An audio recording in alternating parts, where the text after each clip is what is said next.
Guys, welcome back to my YouTube channel. তোমরা সবাই কেমন আছো? আমি তো খুব ভালো আছি। আজকে খুবই ঠান্ডা পড়েছে, এখন শীতকাল চলছে, ঠান্ডা তো পড়বেই। রোদের মধ্যে বসে আছি আর এখন মাখা হচ্ছে টমেটো, তোমাদেরকে দেখাচ্ছি। গাইস, টমেটো আছে, ধনেপাতা আর এই যে বড় বড় লঙ্কা মা মাখছে। আমি আর মা খাবো। আমার তো দেখেই জিভে জল চলে আসে, একটা লোভনীয় জিনিস। আমার তো হেভি লাগে খেতে। তোমাদের কার কারো ভালো লাগে কমেন্ট করে জানিও। মাখাটা হয়ে গেলে তোমাদের আবার দেখাচ্ছি। যারা আমার চ্যানেলটা এখনো সাবস্ক্রাইব করোনি তাড়াতাড়ি করে সাবস্ক্রাইব করে দাও, আর যারা সাবস্ক্রাইব করেছো তাদেরকে অনেক অনেক থ্যাংক ইউ। এভাবে আমাকে সাপোর্ট করো, আমার পাশে থাকো।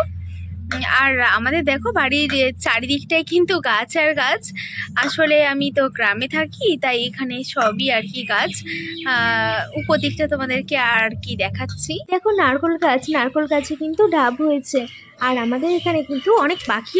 এই দেখো সূর্য মামা আলো দিচ্ছে। ফাইনালি মাখাটা কমপ্লিট। উফ, দারুণ খেতে হবে, দারুণ। আমি খেয়ে তোমাদেরকে বলছি কেমন খেতে হয়েছে।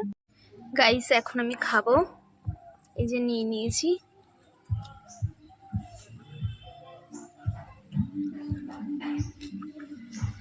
ভালো হচ্ছে, তবে নুন লাগবে মা, নুন দাও। এখন খাবো। এই যে নিয়ে নিলাম, দেখি কেমন খেতে হয়েছে।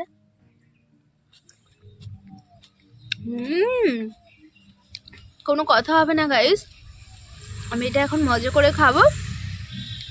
মায়েদের হাতে তৈরি যে কোনো জিনিসই কিন্তু অনেক টেস্টি খেতে হয়, বাট খুব ঝাল হয়ে গিয়েছিল, ফার্স্টে বুঝতে পারিনি। খেতে খেতে অনেক ঝাল লেগেছে। দেখো গাইস, আমার খাওয়া কমপ্লিট, তবে আমার চোখ দিয়ে কিন্তু জল বেরিয়ে গেছে, খুবই আর কি ঝাল লেগেছিল। থ্যাংক ইউ ভিডিওটা দেখার জন্য। চলো টাটা।